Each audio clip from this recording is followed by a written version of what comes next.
بسم الله الرحمن الرحيم ألف لام ميم ذلك الكتاب لا ريب فيه هدى للمتقين الذين يؤمنون بالغيب ويقيمون الصلاة ومما رزقناهم ينفقون والذين يؤمنون بما أنزل إليك وما أنزل من قبلك وبالآخرة هم يوقنون أولئك على هدى من ربهم وأولئك هم المفلحون إن الذين كفروا سواء عليهم أنذرتهم أم لم تنذرهم لا يؤمنون ختم الله على قلوبهم وعلى سمعهم وعلى أبصارهم غشاوة ولهم عذاب عظيم ومن الناس من يقول آمنا بالله وباليوم الآخر وما هم بمؤمنين يخادعون الله والذين آمنوا وما يخادعون إلا أنفسهم وما يشعرون في قلوبهم مرض فزادهم الله مرضا ولهم عذاب أليم بما كانوا يكذبون وإذا قيل لهم لا تفسدوا في الأرض قالوا إنما نحن مصلحون ألا إنهم هم المفسدون ولكن لا يشعرون وإذا قيل لهم آمنوا كما آمن الناس قالوا أنؤمن كما آمن السفهاء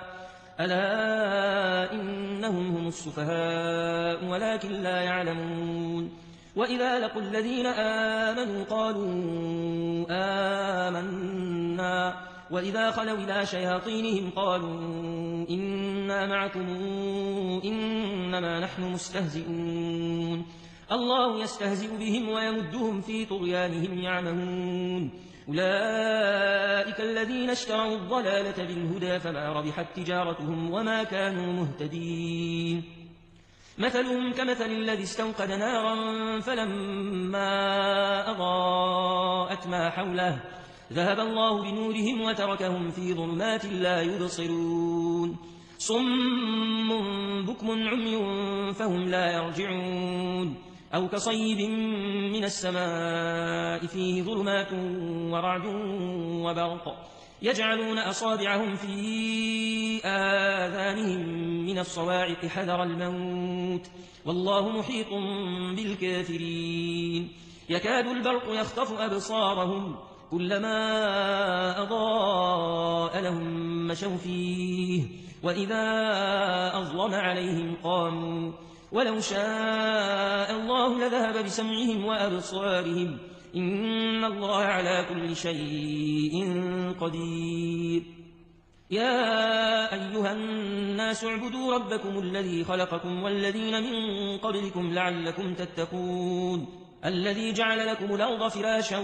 والسماء بناء وأنزل من السماء ماء فأخرج به من الثمرات رزقا لكم فلا تجعلوا لله أندادا وأنتم تعلمون وإن كنتم في ريب مما نزلنا على عبدنا فاتوا بسورة من مثله وادعوا شهداءكم من دون الله إن كنتم صادقين فإن لم تفعلوا ولن تفعلوا فاتقوا النار التي وقودها الناس والحجارة أعدت للكافرين وبشر الذين آمنوا وعملوا الصالحات أن لهم جنات تجري من تحتها الأنهار كلما رزقوا منها من ثمرة رزقا قالوا هذا الذي رزقنا من قبل وأتوا به متشابها ولهم فيها أزواج مطهرة وهم فيها خالدون إن الله لا يستحيي أن يضرب مثلا ما بعوضة فما فوقها فأما الذين آمنوا فيعلمون أنه الحق من ربهم وأما الذين كفروا فيقولون ماذا أراد الله بهذا مثلا يضل به كثيرا ويهدي به كثيرا وما يضل به إلا الفاسقين الذين ينقضون عهد الله من بعد ميثاقه ويقطعون ما أمر الله به أن يوصل ويفسدون في الأرض أولئك هم الخاسرون. كيف تكفرون بالله وكنتم أمواتا فأحياكم ثم يميتكم ثم يحييكم ثم إليه ترجعون. هو الذي خلق لكم ما في الأرض جميعا ثم استوى إلى السماء فسواهن 7 سماوات وهو بكل شيء عليم. وإذ قال ربك للملائكة إني جاعل في الأرض خليفة قالوا أتجعل فيها من يفسد فيها ويسفك الدماء ونحن نسبح بحمدك ونقدس لك قال إني أعلم ما لا تعلمون. وعلم آدم الأسماء كلها ثم عرضهم على الملائكة فقال أنبئوني بأسماء هؤلاء إن كنتم صادقين. قالوا سبحانك لا علم لنا إلا ما علمتنا إنك أنت العليم الحكيم. قال يا آدم أنبئهم بأسمائهم فلما أنبأهم بأسمائهم قال ألم أقل لكم إني أعلم غيب السماوات والأرض وأعلم ما تبدون وما كنتم تكتمون. وإذ قلنا للملائكة اسجدوا لآدم فسجدوا إلا إبليس أبى واستكبر وكان من الكافرين. وقلنا يا آدم اسكن أنت وزوجك الجنة وكلا منها رغدا حيث شئتما ولا تقربا هذه الشجرة فتكونا من الظالمين. فأزلهما الشيطان عنها فأخرجهما مما كانا فيه وقلنا اهبطوا بعضكم لبعض عدو ولكم في الأرض مستقر ومتاع إلى حين. فتلقى آدم من ربه كلمات فتاب عليه إنه هو التواب الرحيم. قلنا اهبطوا منها جميعا فإما ياتينكم مني هدى فمن تبع هداي فلا خوف عليهم ولا هم يحزنون. والذين كفروا وكذبوا بآياتنا أولئك أصحاب النار هم فيها خالدون. يا بني إسرائيل اذكروا نعمتي التي أنعمت عليكم وأوفوا بعهدي أوف بعهدكم وإياي فارهبون. وآمنوا بما أنزلت مصدقا لما معكم ولا تكونوا أول كافر به ولا تشتروا بآياتي ثمنا قليلا وإياي فاتقون. ولا تلبسوا الحق بالباطل وتكتموا الحق وأنتم تعلمون. وأقيموا الصلاة وآتوا الزكاة واركعوا مع الراكعين. أتامرون الناس بالبر وتنسون أنفسكم وأنتم تتلون الكتاب أفلا تعقلون. واستعينوا بالصبر والصلاة وإنها لكبيرة إلا على الخاشعين الذين يظنون أنهم ملاقو ربهم وأنهم إليه راجعون.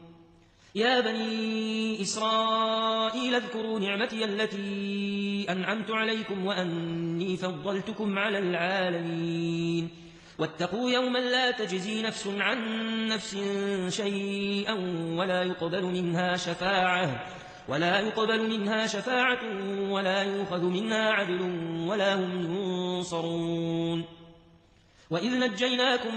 من آل فرعون يسومونكم سوء العذاب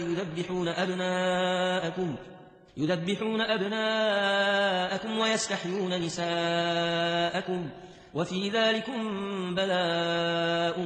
من ربكم عظيم. وإذ فرقنا بكم البحر فأنجيناكم وأغرقنا آل فرعون وأنتم تنظرون. وإذ واعدنا موسى 40 ليلة ثم اتخذتم العجل من بعده وأنتم ظالمون ثم عفونا عنكم من بعد ذلك لعلكم تشكرون وإذا آتينا موسى الكتاب والفرقان لعلكم تهتدون وإذ قال موسى لقومه يا قوم إنكم ظلمتم أنفسكم باتخاذكم العجل فتوبوا إلى بارئكم فاقتلوا أنفسكم ذلكم خير لكم عند بارئكم فتاب عليكم إنه هو التواب الرحيم وإذ قلتم يا موسى لن نؤمن لك حتى نرى الله جهرة فأخذتكم الصاعقة وأنتم تنظرون ثم بعثناكم من بعد موتكم لعلكم تشكرون وظللنا عليكم الغمام وأنزلنا عليكم المن والسلوى كلوا من طيبات ما رزقناكم وما ظلمونا ولكن كانوا أنفسهم يظلمون وإذ قلنا ادخلوا هذه القرية فكلوا منها حيث شئتم رغدا وادخلوا الباب سجدا وقولوا حطة يغفر لكم خطاياكم وسنزيد المحسنين فبدل الذين ظلموا قولا غير الذي قيل لهم فأنزلنا على الذين ظلموا رجزا من السماء بما كانوا يفسقون وإذ استسقى موسى لقومه فقلنا اضرب بعصاك الحجر فانفجرت منه 12 عينا قد علم كل أناس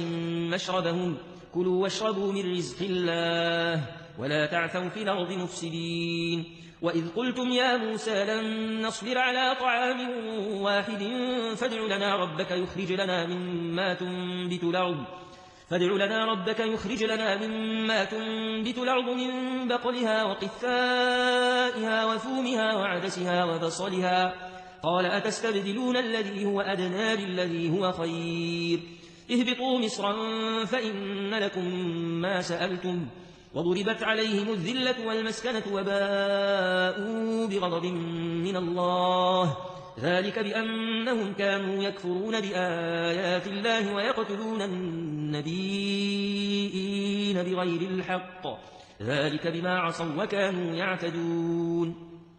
إن الذين آمنوا والذين هادوا والنصارى والصابين من آمن بالله واليوم الآخر وعمل صالحا فلهم أجرهم عند ربهم ولا خوف عليهم ولا هم يحزنون وإذا أخذنا ميثاقكم ورفعنا فوقكم الطور خذوا ما آتيناكم بقوة واذكروا ما فيه لعلكم تتقون ثم توليتم من بعد ذلك فلولا فضل الله عليكم ورحمته لكنتم من الخاسرين ولقد علمتم الذين اعتدوا منكم في السبت فقلنا لهم كونوا قردة خاسئين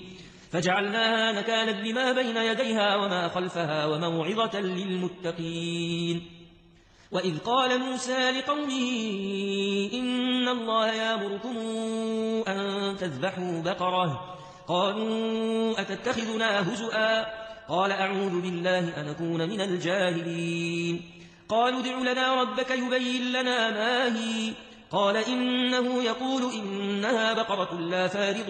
ولا بكر عوان بين ذلك فافعلوا ما تؤمرون قالوا ادع لنا ربك يبين لنا ما لونها قال إنه يقول إنها بقرة صفراء فاقع لونها تسر الناظرين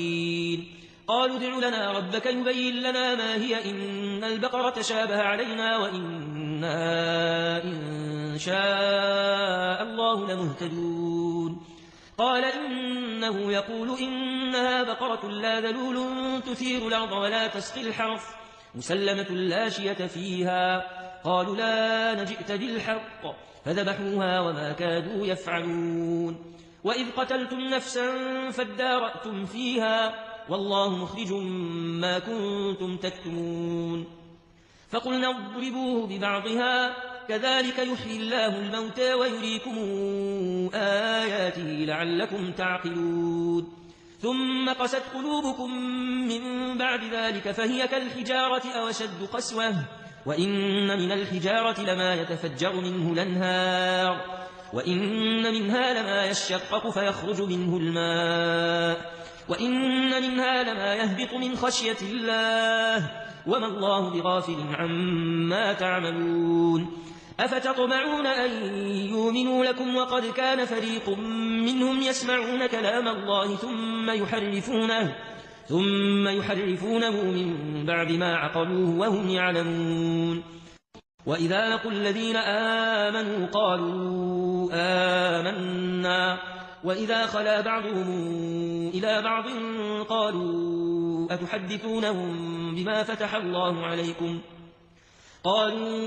أتحدثونهم بما فتح الله عليكم ليحاجوكم به عند ربكم أفلا تعقلون أولا يعلمون أن الله يعلم ما يسرون وما يعلنون ومنهم أميون لا يعلمون الكتاب إلا أماني وإن هم إلا يظنون فويل للذين يكتبون الكتاب بأيديهم ثم يقولون هذا من عند الله ليشتروا به ثمنا قليلا فويل لهم مما كتبت أيديهم وويل لهم مما يكسبون وقالوا لن تمسنا النار إلا أياما معدودة قل اتخذتم عند الله عهدا فلن يخلف الله عهده أم تقولون على الله ما لا تعلمون بلى من كسب سيئة وأحاطت به خطيئاته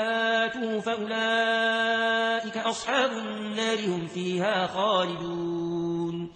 والذين آمنوا وعملوا الصالحات أولئك أصحاب الجنة هم فيها خالدون وإذا أخذنا ميثاق بني إسرائيل لا تعبدون إلا الله وبالوالدين إحسانا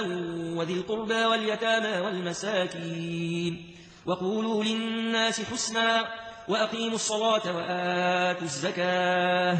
ثم توليتم إلا قليلا منكم وأنتم معرضون وإذا أخذنا ميثاقكم لا تسفكون دماءكم ولا تخرجون أنفسكم من دياركم ثم أقررتم وأنتم تشهدون ثم أنتم هؤلاء تقتلون أنفسكم وتخرجون فريقا منكم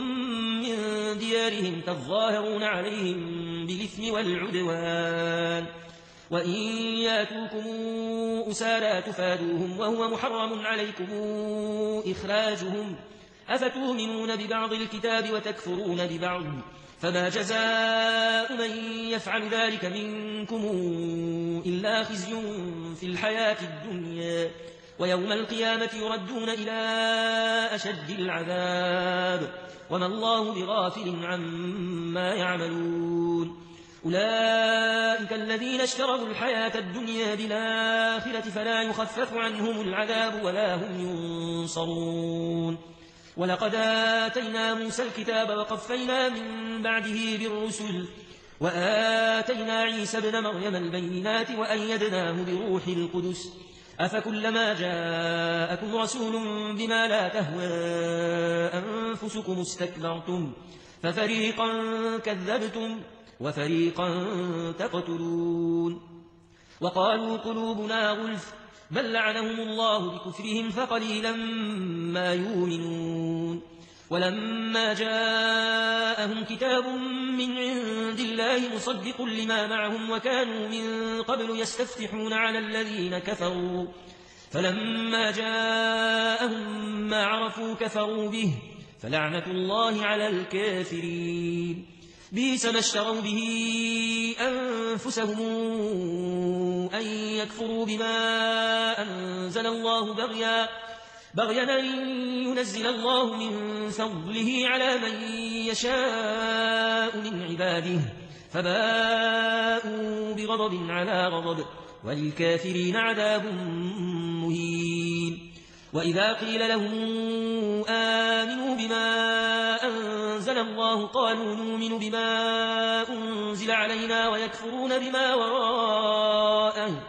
وهو الحق مصدقا لما معهم قل فلم تقتلون أنبياء الله من قبل إن كنتم مؤمنين ولقد جاءكم موسى بالبينات ثم اتخذتم العجل من بعده وأنتم ظالمون وإذا أخذنا ميثاقكم ورفعنا فوقكم الطور خذوا ما آتيناكم بقوة واسمعوا قالوا سمعنا وعصينا وأشربوا في قلوبهم العجل بكفرهم قل بئس ما يأمركم به إيمانكم إن كنتم مؤمنين قل إن كانت لكم الدار الآخرة عند الله خالصة من دون الناس فتمنوا الموت إن كنتم صادقين ولن يتمنوه أبدا بما قدمت أيديهم والله عليم بالظالمين ولتجدنهم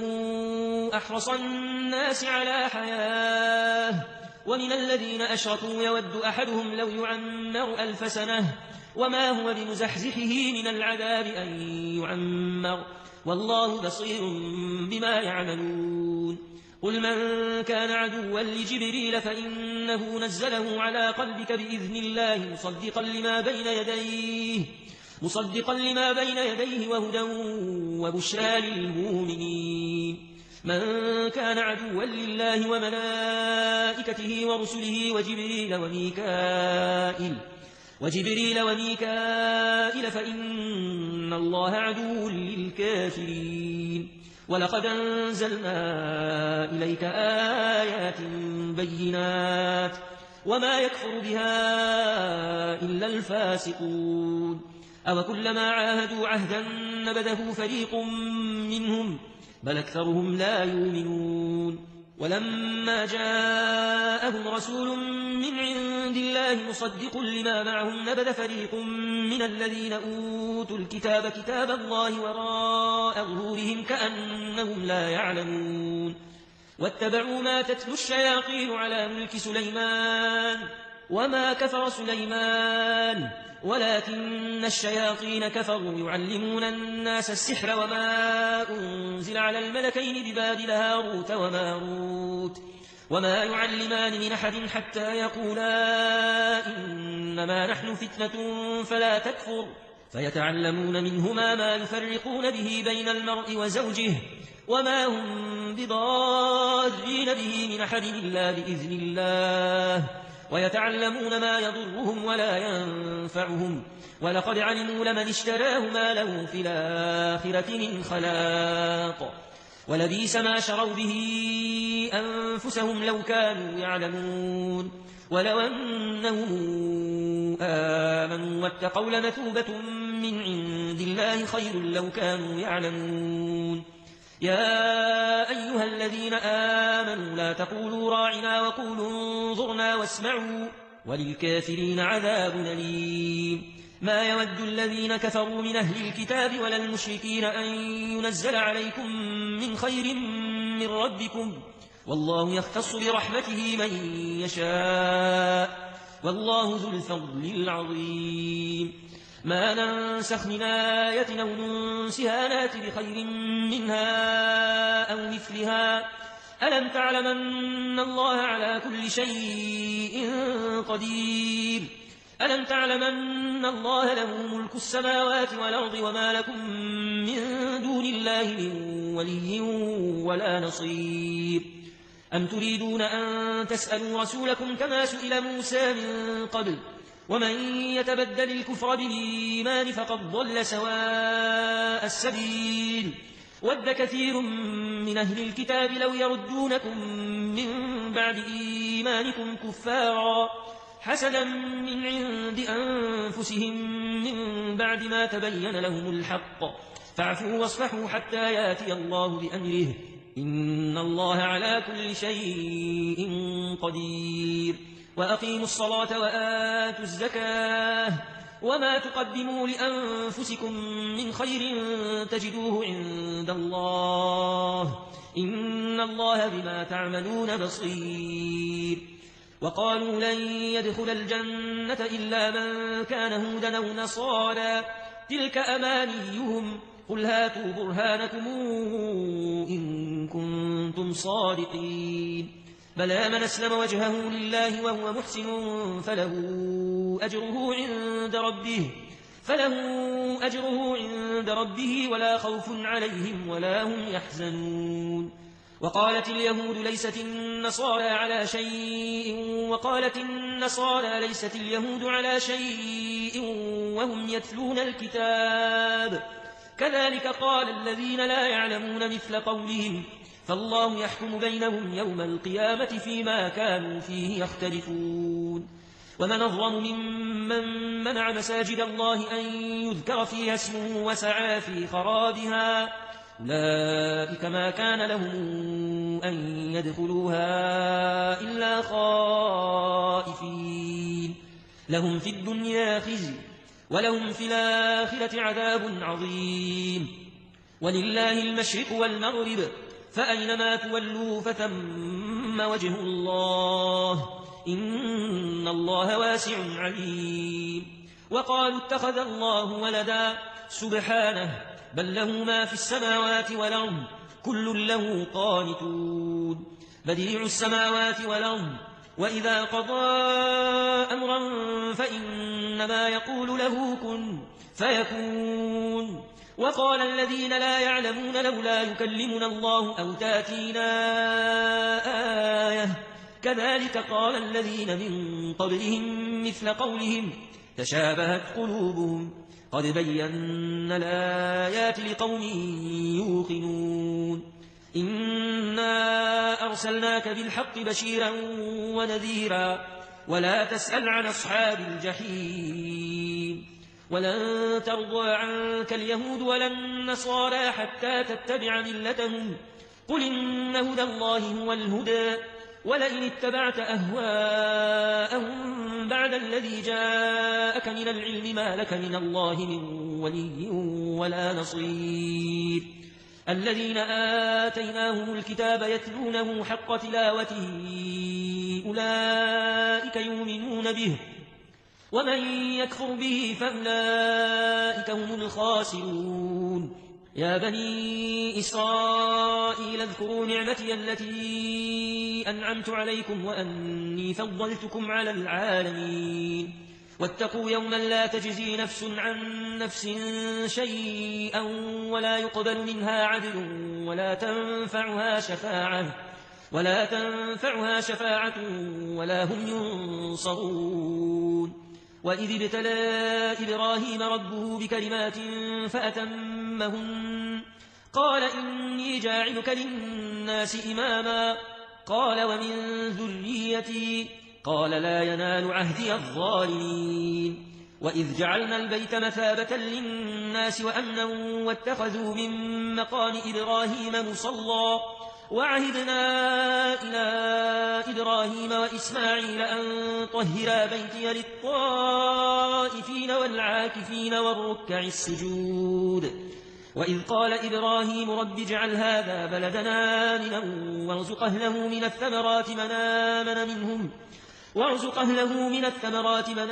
آمن منهم بالله واليوم الآخر قال ومن كفر فأمتعه قليلا ثم أضطره إلى عذاب النار وبئس المصير وإذ يرفع إبراهيم القواعد من البيت وإسماعيل ربنا تقبل منا إنك أنت السميع العليم ربنا واجعلنا مسلمين لك ومن ذريتنا أمة مسلمة لك وأرنا مناسكنا وتب علينا إنك أنت التواب الرحيم ربنا وابعث فيهم رسولا منهم يتلو عليهم آياتك ويعلمهم الكتاب والحكمة ويزكيهم إنك أنت العزيز الحكيم ومن يرغب عن ملة إبراهيم إلا من سفه نفسه ولقد اصطفيناه في الدنيا وإنه في الآخرة لمن الصالحين إذ قال له ربه أسلم قال أسلمت لرب العالمين وأوصى بها إبراهيم بنيه ويعقوب يا بني إن الله اصطفى لكم الدين فلا تموتن إلا وأنتم مسلمون أم كنتم شهداء إذ حضر يعقوب الموت إذ قال لبنيه ما تعبدون من بعدي قالوا نعبد إلهك وإله آبائك إبراهيم وإسماعيل وإسحاق إلها واحدا ونحن له مسلمون تلك أمة قد خلت لها ما كسبت ولكم ما كسبتم ولا تسألون عما كانوا يعملون وقالوا كونوا هودا أو نصارى تهتدوا قل بل ملة إبراهيم حنيفا وما كان من المشركين قولوا آمنا بالله وما أنزل إلينا وما أنزل إلى إبراهيم وإسماعيل وإسحاق ويعقوب والأسباط وما أوتي موسى وعيسى وما أوتي النبيون من ربهم لا نفرق بين أحد منهم ونحن له مسلمون فإن آمنوا بمثل ما آمنتم به فقد اهتدوا وإن تولوا فإنما هم في شقاق فسيكفيكهم الله وهو السميع العليم صبغة الله ومن أحسن من الله صبغة ونحن له عابدون قل تحاجوننا في الله وهو ربنا وربكم ولنا أعمالنا ولكم أعمالكم ونحن له مخلصون أم يقولون إن إبراهيم وإسماعيل وإسحاق ويعقوب والأسباط كانوا هودا أو نصارى قل أنتم أعلم أم الله ومن أظلم ممن كتم شهادة عنده من الله وما الله بغافل عما تعملون تلك أمة قد خلت لها ما كسبت ولكم ما كسبتم ولا تسألون عما كانوا يعملون سيقول السفهاء من الناس ما ولاهم عن قبلتهم التي كانوا عليها قل لله المشرق والمغرب يهدي من يشاء إلى صراط مستقيم وكذلك جعلناكم أمة وسطا لتكونوا شهداء على الناس ويكون الرسول عليكم شهيدا وما جعلنا القبلة التي كنت عليها إلا لنعلم من يتبع الرسول ممن ينقلب على عقبيه وإن كانت لكبيرة إلا على الذين هدى الله وما كان الله ليضيع إيمانكم إن الله بالناس لرؤوف رحيم قد نرى تقلب وجهك في السماء فلنولينك قبلة ترضاها فول وجهك شطر المسجد الحرام وحيث ما كنتم فولوا وجوهكم شطره وإن الذين أوتوا الكتاب ليعلمون أنه الحق من ربهم وما الله بغافل عما يعملون ولئن أتيت الذين أوتوا الكتاب بكل آية ما تبعوا قبلتك وما أنت بتابع قبلتهم وما بعضهم بتابع قبلة بعض ولئن اتبعت أهواءهم من بعد ما جاءك من العلم إنك إذا لمن الظالمين الذين آتيناهم الكتاب يعرفونه كما يعرفون أبناءهم وإن فريقا منهم ليكتمون الحق وهم يعلمون الحق من ربك فلا تكونن من الممترين ولكل وجهة هو موليها فاستبقوا الخيرات أينما تكونوا يأت بكم الله جميعا إن الله على كل شيء قدير ومن حيث خرجت فول وجهك شطر المسجد الحرام وإنه للحق من ربك وما الله بغافل عما تعملون ومن حيث خرجت فول وجهك شطر المسجد الحرام وحيث ما كنتم فولوا وجوهكم شطره لئلا يكون للناس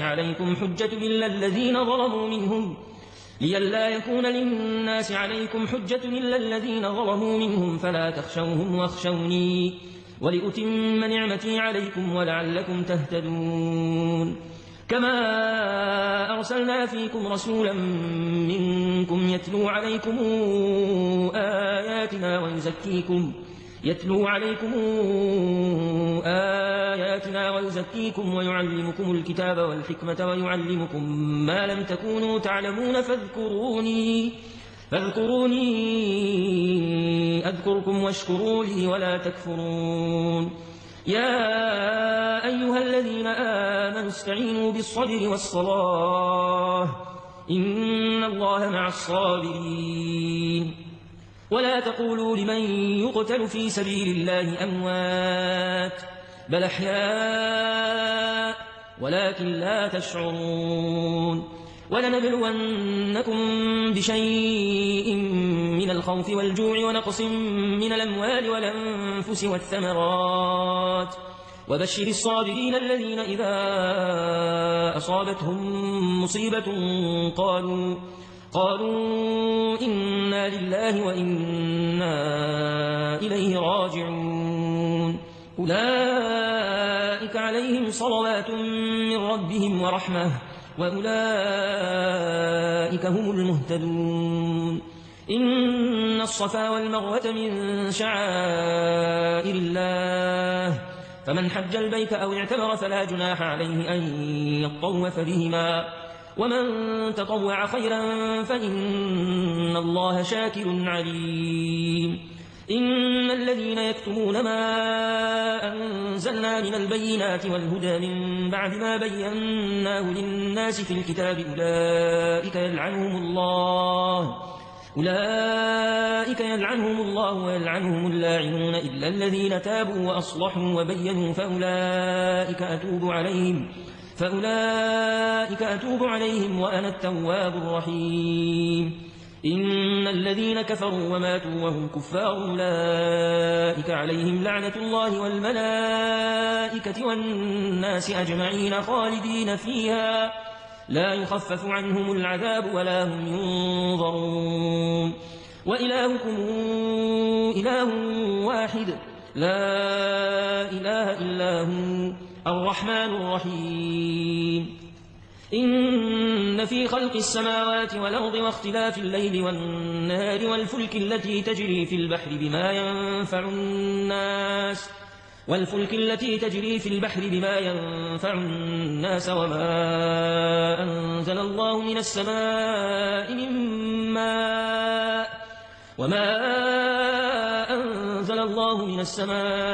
من ماء فأحيا به الأرض بعد موتها وبث فيها من كل دابة وتصريف الرياح والسحاب المسخر بين السماء والأرض لآيات لقوم يعقلون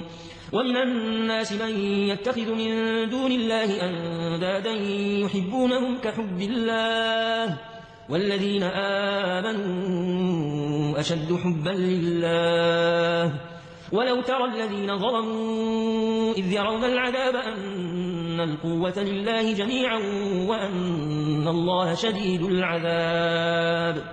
إذ تبرأ الذين اتبعوا من الذين اتبعوا ورأوا العذاب وتقطعت بهم الأسباب وقال الذين اتبعوا لو أن لنا كرة فنتبرأ منهم كما تبرأوا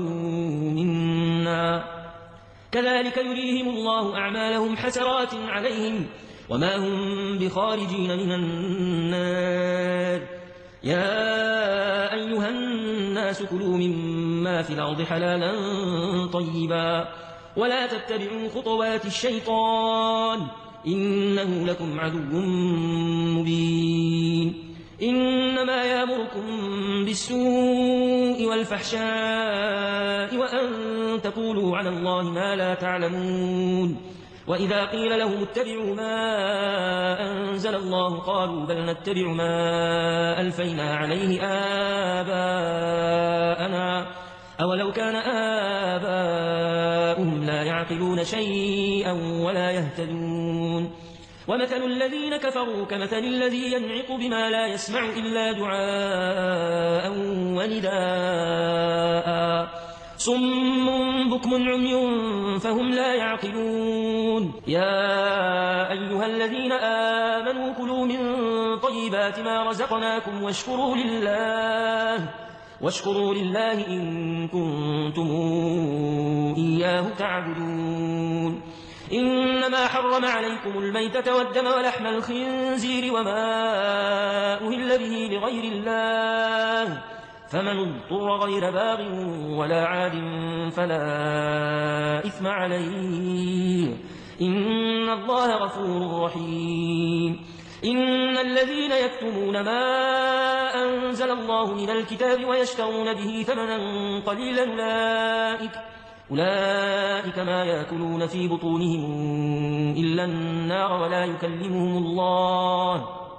ولا يكلمهم الله يوم القيامة ولا يزكيهم ولهم عذاب أليم أولئك الذين اشتروا الضلالة بالهدى والعذاب بالمغفرة فما أصبرهم على النار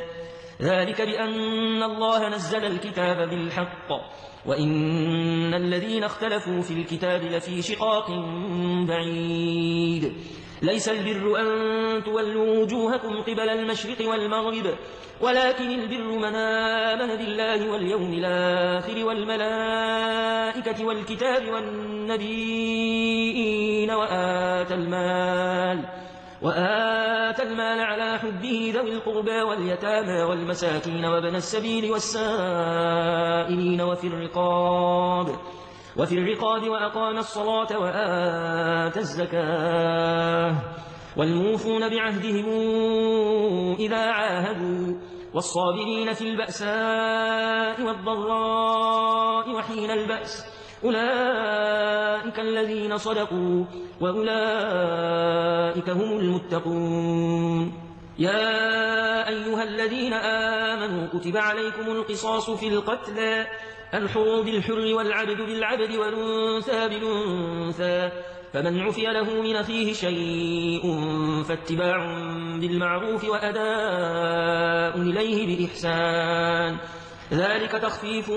من ربكم ورحمة فمن اعتدى بعد ذلك فله عذاب أليم ولكم في القصاص حياة يا أولي الألباب لعلكم تتقون كتب عليكم إذا حضر أحدكم الموت إن ترك خيرا الوصية للوالدين والأقربين بالمعروف حقا على المتقين فمن بدله بعدما سمعه فإنما إثمه على الذين يبدلونه إن الله سميع عليم فمن خاف من موص جنفا أو إثما فأصلح بينهم فلا إثم عليه إن الله غفور رحيم يا أيها الذين آمنوا كتب عليكم الصيام كما كتب على الذين من قبلكم لعلكم تتقون أياما معدودات فمن كان منكم مريضا أو على سفر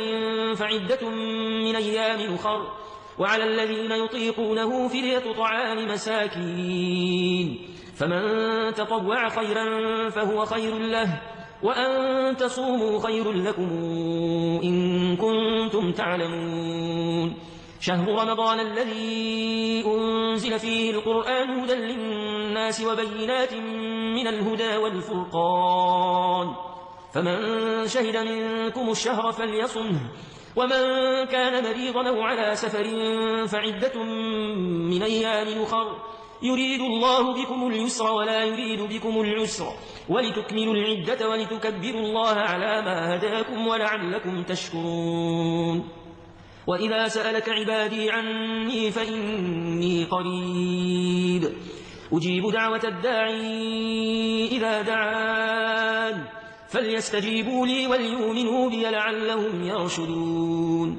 أحل لكم ليلة الصيام الرفث إلى نسائكم هن لباس لكم وأنتم لباس لهن علم الله أنكم كنتم تختانون أنفسكم فتاب عليكم وعفى عنكم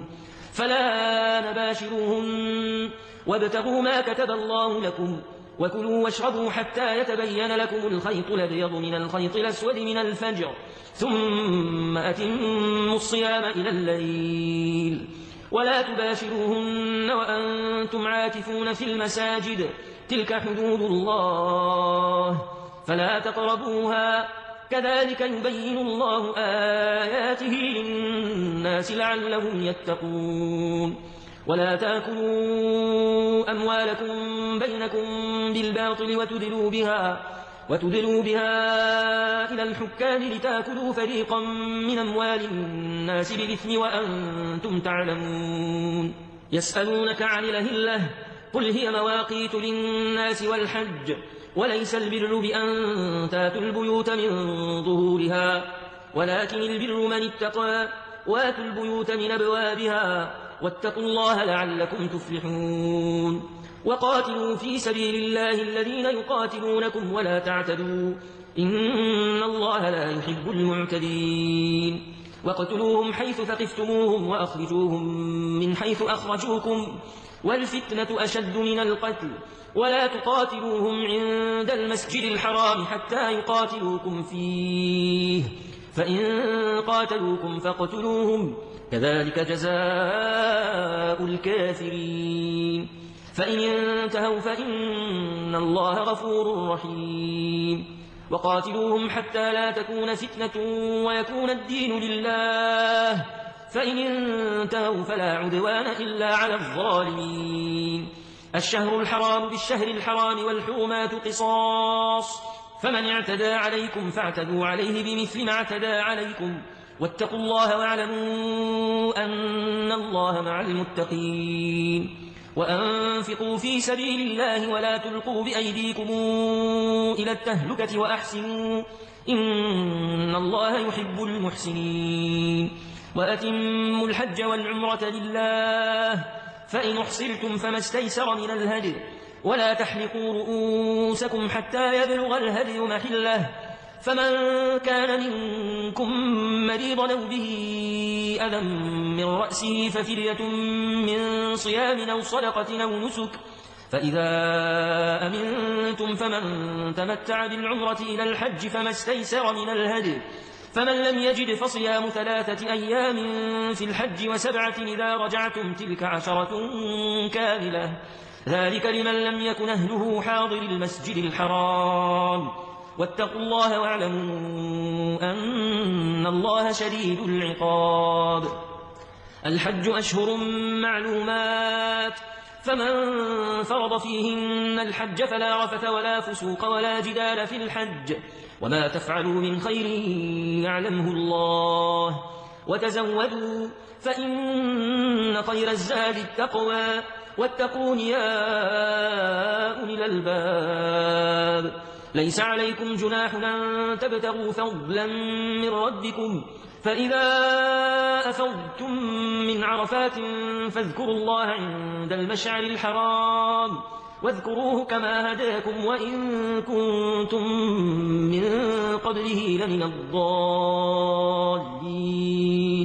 ثم أفيضوا من حيث أفاض الناس واستغفروا الله إن الله غفور رحيم. فإذا قضيتم مناسككم فاذكروا الله كذكركم آباءكم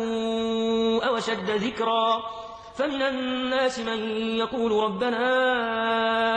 آتنا في الدنيا وما له في الآخرة من خلاق ومنهم من يقول ربنا آتنا في الدنيا حسنة وفي الآخرة حسنة وقنا عذاب النار أولئك لهم نصيب مما كسبوا والله سريع الحساب. واذكروا الله في أيام معدودات فمن تعجل في يومين فلا إثم عليه، ومن تأخر فلا إثم عليه لمن اتقى، واتقوا الله واعلموا أنكم إليه تحشرون. ومن الناس من يعجبك قوله في الحياة الدنيا ويشهد الله على ما في قلبه وهو ألد الخصام، وإذا تولى سعى في الأرض ليفسد فيها ويهلك الحرث والنسل، والله لا يحب الفساد. وإذا قيل له اتق الله أخذته العزة بالإثم فحسبه جهنم ولبئس المهاد. ومن الناس من يشري نفسه ابتغاء مرضات الله، والله رؤوف بالعباد. يا أيها الذين آمنوا ادخلوا في السلم كافة ولا تتبعوا خطوات الشيطان إنه لكم عدو مبين. فإن زللتم من بعد ما جاءتكم البينات فاعلموا أن الله عزيز حكيم. هل ينظرون إلا أن ياتيهم الله في ظلل من الغمام والملائكة وقضي الأمر وإلى الله ترجع الأمور. سل بني إسرائيل كما آتيناهم من آية بينة ومن يبدل نعمة الله من بعد ما جاءته فإن الله شديد العقاب.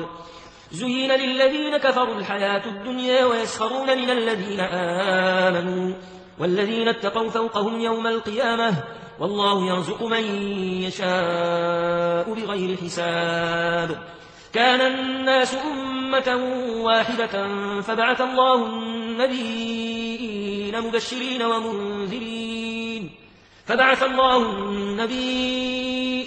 مبشرين ومنذرين وأنزل معهم الكتاب بالحق ليحكم بين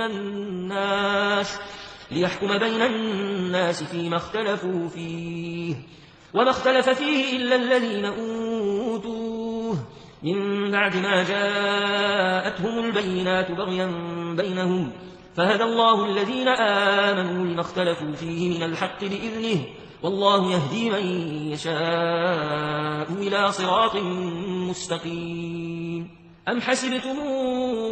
أن تدخلوا الجنة ولما ياتكم مثل الذين خلوا من قبلكم مستهم البأساء والضراء وزلزلوا حتى يقول الرسول والذين آمنوا معه متى نصر الله ألا إن نصر الله قريب. يسألونك ماذا ينفقون قل ما أنفقتم من خير فللوالدين والأقربين واليتامى والمساكين وابن السبيل وما تفعلوا من خير فإن الله به عليم. كتب عليكم القتال وهو كره لكم وعسى أن تكرهوا شيئا وهو خير لكم وعسى أن تحبوا شيئا وهو شر لكم والله يعلم وأنتم لا تعلمون. يسألونك عن الشهر الحرام قتال فيه قل قتال فيه كبير وصد عن سبيل الله وكفر به والمسجد الحرام وإخراج أهله منه أكبر عند الله والفتنة أكبر من القتل ولا يزالون يقاتلونكم حتى يردوكم عن دينكم إن استطاعوا ومن يرتد منكم عن دينه فيمت وهو كافر فأولئك حبطت أعمالهم في الدنيا والآخرة وأولئك أصحاب النار هم فيها خالدون. إن الذين آمنوا والذين هاجروا وجاهدوا في سبيل الله أولئك يرجون رحمة الله والله غفور رحيم. يسألونك عن الخمر والميسر قل فيهما إثم كبير ومنافع للناس وإثمهما أكبر من نفعهما ويسألونك ماذا ينفقون قل العفو كذلك يبين الله لكم الآيات لعلكم تتفكرون في الدنيا والآخرة ويسألونك عن اليتامى قل إصلاح لهم خير وإن تخالطوهم فإخوانكم والله يعلم المفسد من المصلح ولو شاء الله لأعنتكم إن الله عزيز حكيم ولا تنكحوا المشركات حتى يؤمنوا ولأمة مؤمنة خير من مشركة ولو أعجبتكم ولا تنكحوا المشركين حتى يؤمنوا ولعبد مؤمن خير من مشرك ولو أعجبكم أولئك يدعون إلى النار والله يدعو إلى الجنة والمغفرة بإذنه ويبين آياته للناس لعلهم يتذكرون ويسألونك عن المحيض قل هو أذى فاعتزلوا النساء في المحيض ولا تقربوهن حتى يطهرن فإذا تطهرن فاتوهن من حيث أمركم الله إن الله يحب التوابين ويحب المتطهرين نساؤكم حرث لكم فاتوا حرثكم أنى شئتم وقدموا لأنفسكم واتقوا الله واعلموا أنكم ملاقوه وبشر المؤمنين ولا تجعلوا الله عرضة لأيمانكم أن تبروا وتتقوا وتصلحوا بين الناس والله سميع عليم لا يواخذكم الله باللغو في أيمانكم ولكن يواخذكم بما كسبت قلوبكم والله غفور حليم للذين يولون من نسائهم تربص 4 أشهر فإن فاءوا فإن الله غفور رحيم وإن عزموا الطلاق فإن الله سميع عليم والمطلقات يتربصن بأنفسهن 3 قروء ولا يحل لهن أن يكتمن ما خلق الله في أرحامهن إن كن يؤمن بالله واليوم الآخر وبعولتهن أحق بردهن في ذلك إن أرادوا إصلاحا ولهن مثل الذي عليهن بالمعروف وللرجال عليهن درجة والله عزيز حكيم الطلاق 2 فإمساك بمعروف أو تسريح بإحسان ولا يحل لكم أن تأخذوا مما آتيتموهن شيئا إلا أن يخافا ألا يقيما حدود الله فإن خفتم ألا يقيما حدود الله فلا جناح عليهما فيما افتدت به تلك حدود الله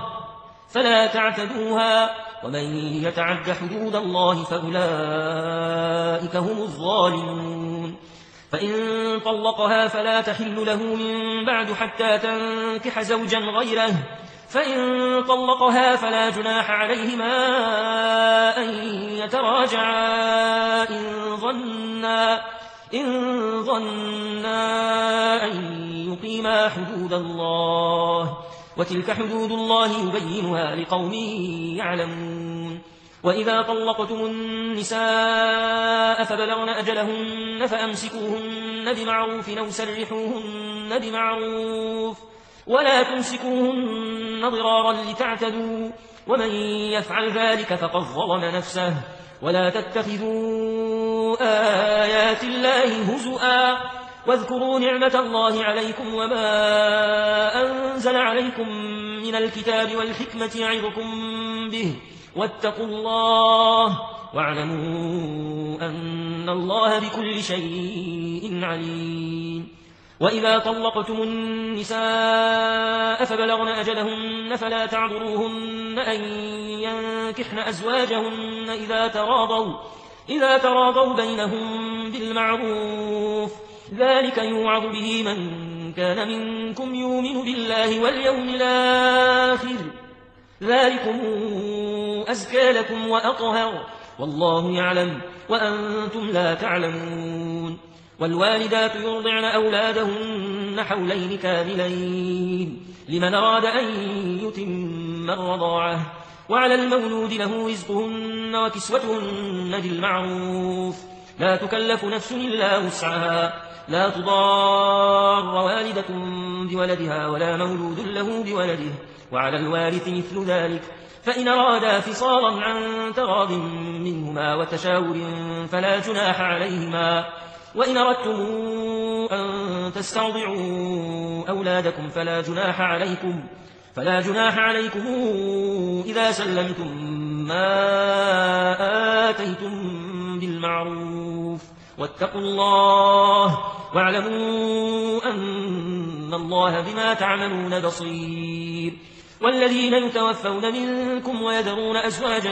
يتربصن بأنفسهن 4 أشهر و10 فإذا بلغن أجلهن فلا جناح عليكم فيما فعلن في أنفسهن بالمعروف والله بما تعملون خبير ولا جناح عليكم فيما عرضتم به من خطبة النساء وكننتم في أنفسكم علم الله أنكم ستذكرونهن ولكن لا تواعدوهن سرا إلا أن تقولوا قولا معروفا ولا تعزموا عقدة النكاح حتى يبلغ الكتاب أجله واعلموا أن الله يعلم ما في أنفسكم فاحذروه واعلموا أن الله غفور حليم لا جناح عليكم إن طلقتم النساء ما لم تمسوهن أو تفرضوا لهن فريضة ومتعوهن على الموسع قدره وعلى المقتر قدره متاعا بالمعروف حقا على المحسنين وإن طلقتموهن من قبل أن تمسوهن وقد فرضتم لهن فريضة فنصف ما فرضتم إلا أن يعفون أو يعفو الذي بيده عقدة النكاح وأن تعفوا أقرب للتقوى ولا تنسوا الفضل بينكم إن الله بما تعملون بصير حافظوا على الصلوات والصلاة الوسطى وقوموا لله قانتين فإن خفتم فرجالا أو ركبانا فإذا أمنتم فاذكروا الله كما علمكم ما لم تكونوا تعلمون والذين يتوفون منكم ويذرون أزواجا وصية لأزواجهم متاعا إلى الحول غير إخراج فإن خرجن فلا جناح عليكم فيما فعلن في أنفسهن من معروف والله عزيز حكيم وللمطلقات متاع بالمعروف حقا على المتقين كذلك يبين الله لكم آياته لعلكم تعقلون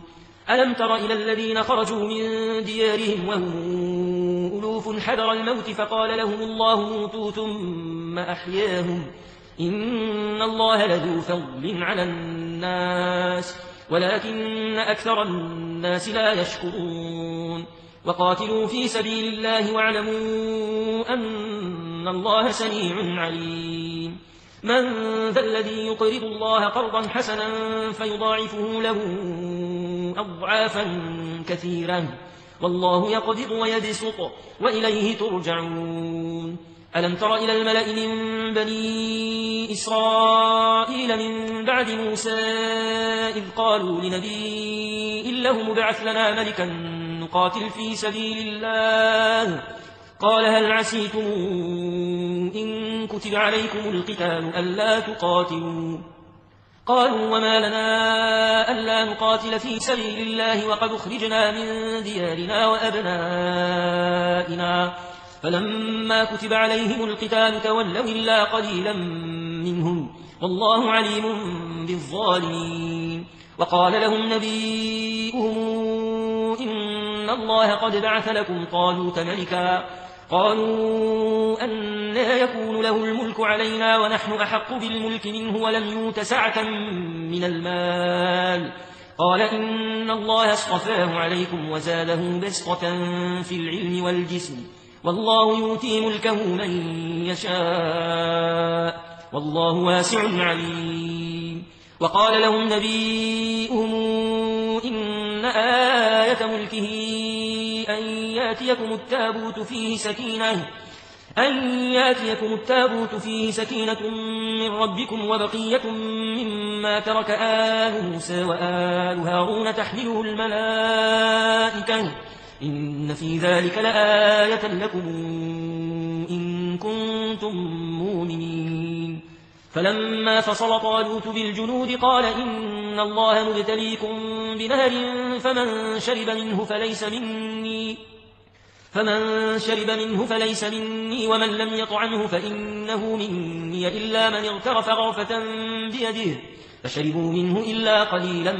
منهم. فلما جاوزه هو والذين آمنوا معه قالوا لا طاقة لنا اليوم بجالوت وجنوده. قال الذين يظنون أنهم ملاقوا الله كم من فئة قليلة غلبت فئة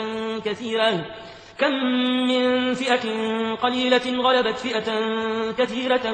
بإذن الله والله مع الصابرين. ولما برزوا لجالوت وجنوده قالوا ربنا أفرغ علينا صبرا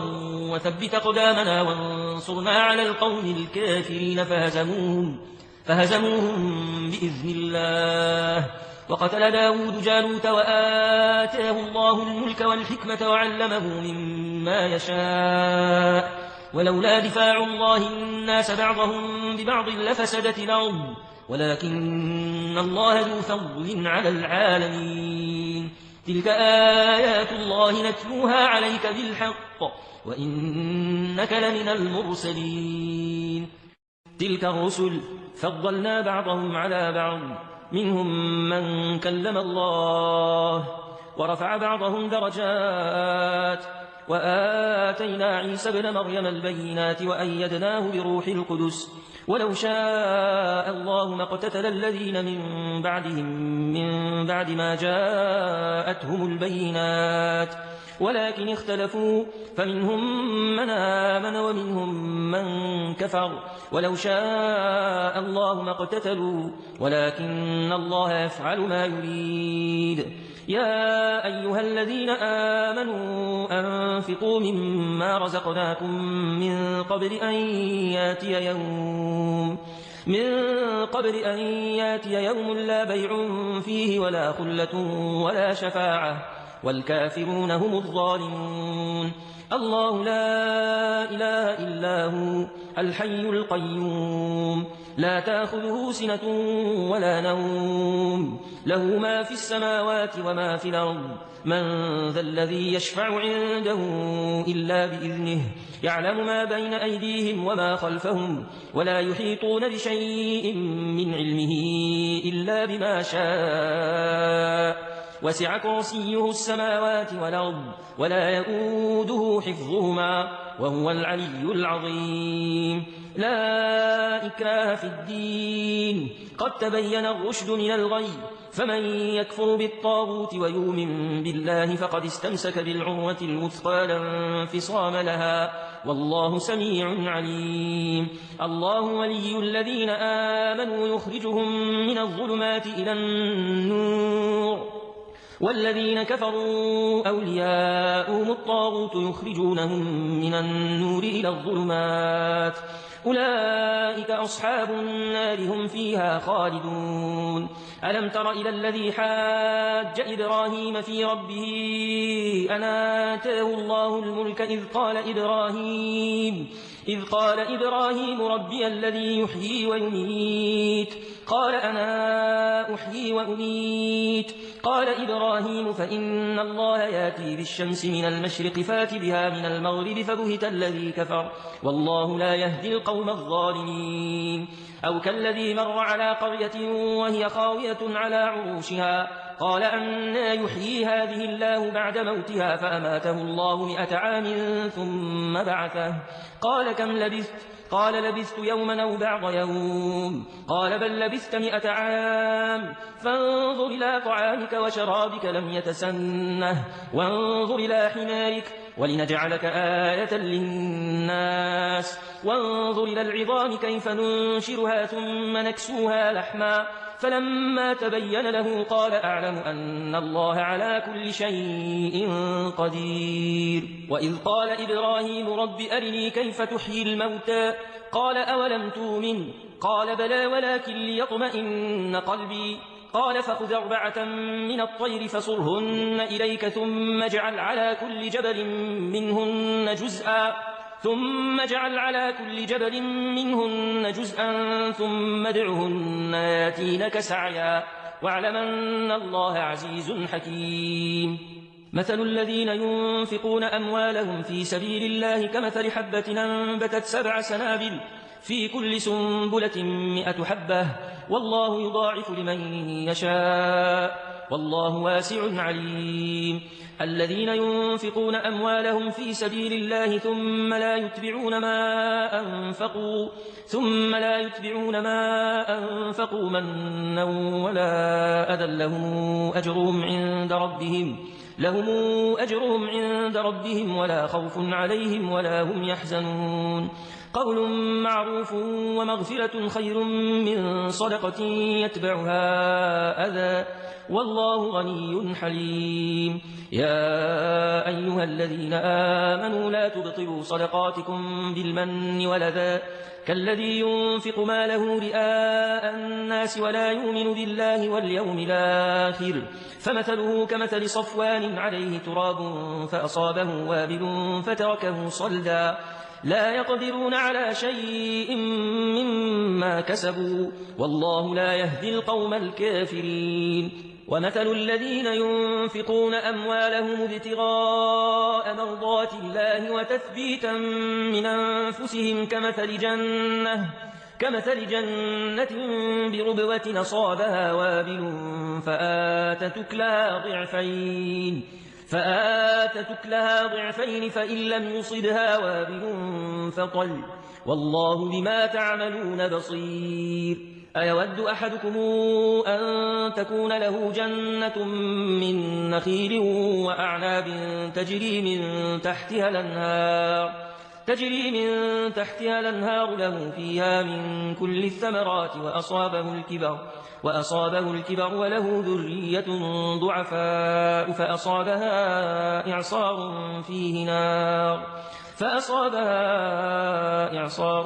فيه نار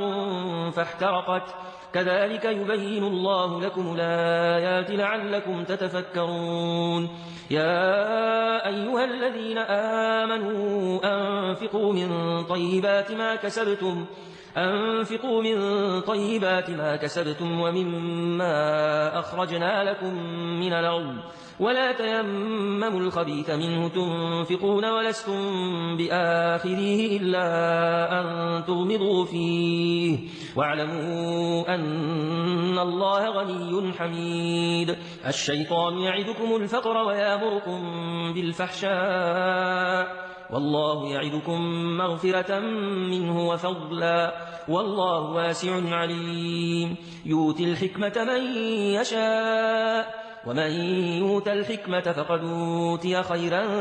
كثيرا وما يذكر إلا أولو الألباب وما أنفقتم من نفقة أو نذرتم من نذر فإن الله يعلمه وما للظالمين من أنصار إن تبدوا الصدقات فنعما هي وإن تخفوها وتؤتوها الفقراء فهو خير لكم ونكفر عنكم من سيئاتكم والله بما تعملون خبير ليس عليك هداهم ولكن الله يهدي من يشاء وما تنفقوا من خير فلأنفسكم وما تنفقون إلا ابتغاء وجه الله وما تنفقوا من خير يوفى إليكم وأنتم لا تظلمون للفقراء الذين أحصروا في سبيل الله لا يستطيعون ضربا في الأرض يحسبهم الجاهل أغنياء من التعفف تعرفهم بسيماهم لا يسألون الناس إلحافا وما تنفقوا من خير فإن الله به عليم الذين ينفقون أموالهم بالليل والنهار سرا وعلانية فلهم أجرهم عند ربهم ولا خوف عليهم ولا هم يحزنون الذين يأكلون الربا لا يقومون إلا كما يقوم الذي يتخبطه الشيطان من المس ذلك بأنهم قالوا إنما البيع مثل الربا وأحل الله البيع وحرم الربا فمن جاءه موعظة من ربه فانتهى فله ما سلف وأمره إلى الله ومن عاد فأولئك أصحاب النار هم فيها خالدون يمحق الله الربا ويربي الصدقات والله لا يحب كل كفار نثيم إن الذين آمنوا وعملوا الصالحات وأقاموا الصلاة وآتوا الزكاة لهم أجرهم عند ربهم ولا خوف عليهم ولا هم يحزنون يا أيها الذين آمنوا اتقوا الله وذروا ما بقي من الربا إن كنتم مؤمنين فإن لم تفعلوا فاذنوا بحرب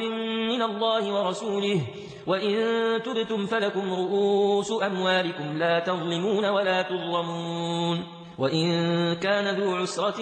فنظرة إلى ميسرة وأن تصدقوا خير لكم